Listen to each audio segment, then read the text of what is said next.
I'm Jim Check. You're watching Kelowna Now. I'm here with Kevin Falcon, the leader of the opposition party, the BC United.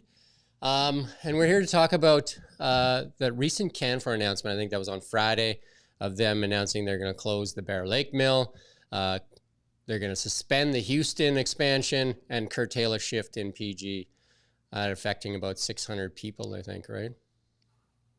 Yeah, actually about 700 jobs, but it has an effect that goes well beyond that. Yeah, because it affects all the families of those, in many cases, primary bread earners, and it also has a massive negative impact on these communities. It's really devastating. Yeah, and a lot of these people buy houses in those communities and all that kind of stuff, and that house has little to no value when that industry pulls out, right? Like, so, I mean, we've seen many BC communities devastated by loss of the big industry in town, and the forestry sector seems to be hitting harder and harder. And then the big thing on this that I noticed was, and I worked for Canfor for 10 years when I was a young guy. The NDP saying it's because the Canfor doesn't want to ride out commodity cycles. Canfor saying because it can't get any wood. So Yeah. which is it, right? Well, I would trust Canfor in this one. It's not just that they can't get access to timber. That's obviously a huge part of it, but it's also just the regulatory chaos that has taken place under this government, the permit paralysis, where they just can't issue permits, even for burnt wood that in Alberta, they managed to get permits out within 3 weeks. And in Yeah. BC, it's over a year and they're still waiting to be able to access wood that's already been burnt. So they're trying to, there's a limited period of time in which you can salvage any value out of that wood. They can't even get that going. And so I think what's happened is the major companies, it's not just Canfor, but they're voting with their feet and they're all leaving British Columbia, unfortunately. And the impact on communities and jobs is devastating. For Houston, for example, this is their major employer. When you lose your major employer from a community, that's effectively a big chunk of your tax base. So, that covers, all your recreational facilities, that covers a huge part of your tax base. It's a very, very challenging issue. Well, I mean, I come from that, including just in a little community I grew up in Midway and Greenwood, when they lost their mill, and then and then more recently they condemned their fire hall because they don't have the tax base to That's right. to generate funds to do things. And then 10,000 jobs. I was talking to Linda Cody from the BC Council Forest, and 10,000 jobs last year in the forest industry alone, 5,000 direct and 5,000 spin-off jobs. That's a Mhm. massive hit to, like, that's the BC's number 2 sector for employment, and good paying jobs too. Yeah, well, this is the thing. They're all family supporting jobs. I think, I quite candidly, I'll tell you that what we've got here is a problem. We got a problem that we have a government that, frankly, doesn't support the natural resource sector, whether it's forestry, whether it's mining, whether it's LNG. And these are hugely important jobs and capital investment for communities right across the province, but particularly in rural BC. And we've got to get back to having a government that's got, that is not ashamed of our natural resources, but actually is thrilled that we are given this incredible opportunity that most jurisdictions, countries around the world would give anything to have the kind of natural resources that we've got. And we can harvest them sustainably. We can make sure that we'll have a forest industry as we have had for 150 years in British Columbia. Going forward, there does have to be changes in how the industry operates, for sure. I think even the industry accepts that. But my goodness, we've got to just restore hope. It's a renewable resource. Trees grow. And in fact, when they grow, it's actually better for the environment because they suck up more carbon dioxide and emissions. And so it's a really positive thing. Yeah, and it's sad that Canfor is one of BC's top corporations, and it's employed a lot of families. And again, I worked 10 years for Canfor, and to be at odds and not even have the same reason for why they're, you know what I mean? Like, they seem to be at odds as to why they're curtailing they just don't want to invest capital in BC. They just don't trust it by the sounds of it. And then the other thing that's super puzzling to me, if this current government, one of their primary focuses is climate change, wouldn't better forestry management and cutting more trees down to provide those natural fire breaks, wouldn't that be like the benefit of harvesting more? I mean, their cut blocks seem to be cutting back, and you would think that the more active the forest industry is, the better it is for wildfires.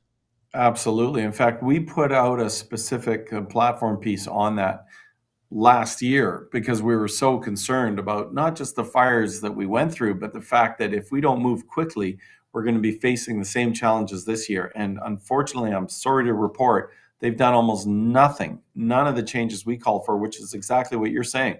There's a lot of work that we can get, especially smaller contractors doing, putting people to work, doing thinning, for example, opening up that tree canopy to allow that sunlight down to the forest floor, which is important for growing that green, stuff Vegetation, that's yeah. a lot harder. Yeah, the green vegetation that's much harder to ignite. And you could hold a lighter to it and it's not going to light on fire. Yeah. But, when it's covered over like that, you get a buildup of that dry, very Dead pine needles. yeah, dead pine needles that one lightning strike and boom, you've got a fire. So there's those opportunities. We've said that we need to have a full-time firefighting force in BC. So in the winter, we could rent it out to places like California, Australia, so that, they build up their skill levels and then bring them back in the winter when we need them. Make sure they've got the best technology. They've got the right water bombers. They've got all the, everything they need, night vision goggles, so that we can fight the forest fires, not just from 9 in the morning till 4 in the afternoon, which is what the NDP do, but, actually 24 hours a day if necessary. At nighttime, it's actually better when it's cooler to be, attacking these flames. So there's just so much we could have done, so many lost opportunities that I think is unfortunate. Yeah, I think common sense seems to be like lost sometimes, right? Because I've worked for Alberta Forestry and I've worked for like the Canfor in the past, and it seems like it's wildfires are fuel, right? So if you lessen the fuel impact, then obviously you're going to lessen the wildfire impact. I did share a slide when I interviewed Linda Cody from again the BC Council for Forest Industries, and I know that the forests aren't exactly the same, but Finland has like a third of the forest that we do. Like we have tripled the amount of forest, but they have double the cut that we have. And in 5 of the last 10 years, they've had no loss in wildfires for the forests, right? And it's just puzzling. Like, why aren't we harvesting more? Yeah, no, exactly. And as you say, we can be very strategic about where we harvest to include significant cut breaks between especially communities and, the forestry sector. So I think there's a lot of this stuff that can happen. What is clear is that we need engaged leadership. And by that, I mean, it can't just be, some low visibility NDP cabinet minister out there reading speaking points whenever there's a forest fire. It just has to be like really engaged, like getting on top of the problem, working with First Nations, working with contractors, with the forestry sector to say, look, okay, like we know this is going to happen next season. What can we do differently? And let's, divide up the responsibilities and accountabilities here and let's get it done and just start getting going. We're close to an election, and if you end up being the leader of British Columbia, what can British Columbians expect? What can the people of Houston and Bear Lake and like in the forest industry, what can they expect from you and your party? They can expect certainty. This is the biggest complaint that I hear. The reason the forest industry and the other natural resource sectors are so uncertain about investing anything in BC is the goalposts keep moving under this NDP government. And I can tell you, I've spoken to a board member of Canfor that actually confirmed that the major reason they're not making this decision is because they just don't, frankly, have much trust in this government and the decisions that they make, because they'll just keep changing the goalposts right when you're in the middle of your investment. And so a lot of the investment's moving south and east, but it's not staying in BC. The only way we're going to get back investor confidence and get capital reinvesting in BC again is if we have a situation where capital knows when they make an investment and a decision in British Columbia that they're going to have a stable government that they can do business with. Just important to point out, Jim, the 3 largest projects in British Columbia right now are the twinning of the Trans Mountain Pipeline, the LNG pipeline and the facility in Kitimat, and the Site C Dam. All 3 were started by BC United governments, and all 3 were opposed by the current NDP government. And as all 3 of those projects are coming to an end, because they're all coming to an end this year, there's not a single major project following in the wake. And that should be a major concern for British Columbians. It certainly is for me. So when I become Premier, the message is going to be, I want people and I want capital coming back to BC. We love our natural resource sector. We think we do it ethically and responsibly, but we are going to make sure we put people back to work and get that revenue generated that we need to look after our aging population. Well, again, the forest industry is lumber, which we need to build houses.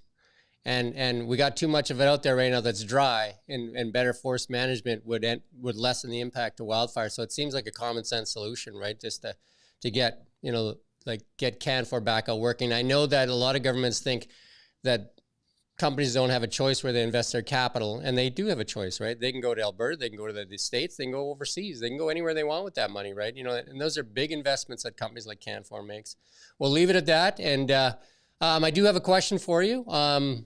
As we near an election, there's rumors out there that swirl and on the United Party and the Conservative Party of BC. And is there any updates on that, or is there any kind of like where there's going to be coming together or anything?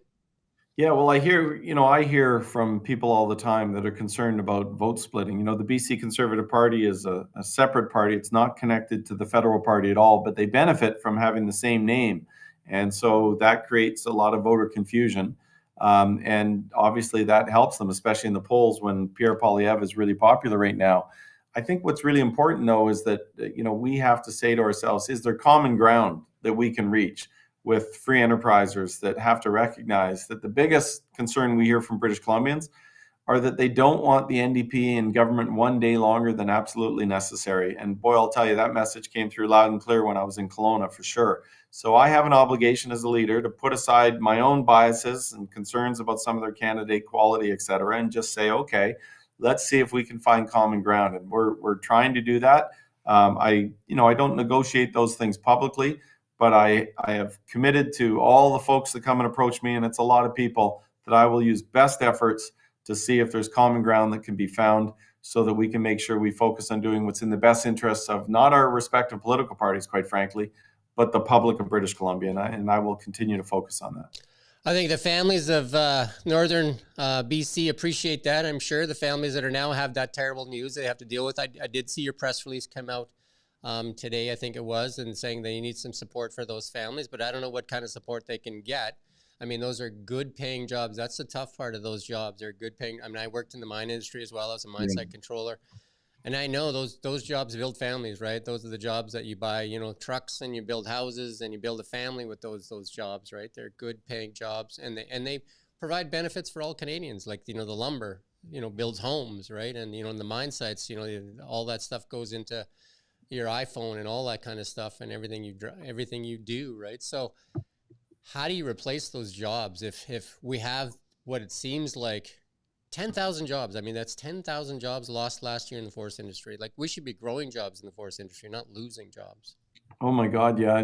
Just yesterday I met with the chief of the Click-Lay-Tenay in Prince George, Chief Logan, and she's a wonderful leader. And she pointed out that a lot of their members are employed in the lumber industry and the forestry sector. I mean, this is their jobs. That's what they have up there, and they're feeling really abandoned by government right now. And just remember, behind those 700. That number 700 are real people that have mortgage payments, that have kids to, send to dance classes, and they've got all these obligations, and they're scared right now. They're scared because they've just lost their job. They don't know what the future holds for them. Can they still live in their communities? And this is where government does have a role to play. But my God, they've got to committed act. their lives to those jobs, Yeah, right? I mean, to them, absolutely. I used to be a joke when I worked at the mill. You're a lifer, right? And a lot of people did choose that because it was a good life, right? It was good Absolutely. paying jobs. And the other thing that I'd like to point out for northern communities and even in the interior of BC, most of these communities spring up because of resources, right? I mean, these Absolutely. communities are born out of sawmills. They're born out of pulp mills and mines and all that kind of stuff, right? People don't decide that they're going to start a community in Bear Lake, right? The community No, starts because exactly. of the mill, right? No, that's exactly right. And they're feeling abandoned right now. And we've got a very urban government. The NDP are totally an urban government. They frankly don't care much about what happens east of Hope. And that's unfortunate because, our province still generates two-thirds of the revenues that support us. Two-thirds of the wealth created in this province come from outside of Vancouver. And we can never forget that. We are a province rich in resources, but they do us no good when we have a government that ignores that opportunity. So we want to get back to creating that opportunity and getting people back to work. Well, Kevin, I thank you for your time today. And hopefully we speak again. And hopefully there's some help on the way for those people in those northern communities. And hopefully CanFor can find a way to move forward in some of their projects as well. Yeah, well, let's hope so. I don't see that happening anytime soon, unfortunately, but we will certainly fight hard to make sure that at least government steps forward and provides some financial support right away to those workers Yeah. and help And bridge them to other options. that point you raised, certainty, and I know that as a business person as well, certainty is key for investment, right? Like you need some type of certainty. We've seen that in many aspects. We're seeing some backlash here in this community too on people that invested their hard-earned dollars into Airbnbs and had that taken away from them as well by this NDP government. So Absolutely. there's, like, I Absolutely. mean, so they're saying, why would I invest in BC if they could, at, the stroke of a pen, take something away, right? So, Yeah, no, I that's mean, a, imagine those people in yeah, Houston right now feel just as abandoned, and in Bear Lake at the moment. absolutely. Couldn't have said it better myself. All right. Thank you for your time. All right. Thank Uh, you, Jim. Appreciate it. you've been watching Kelowna Now.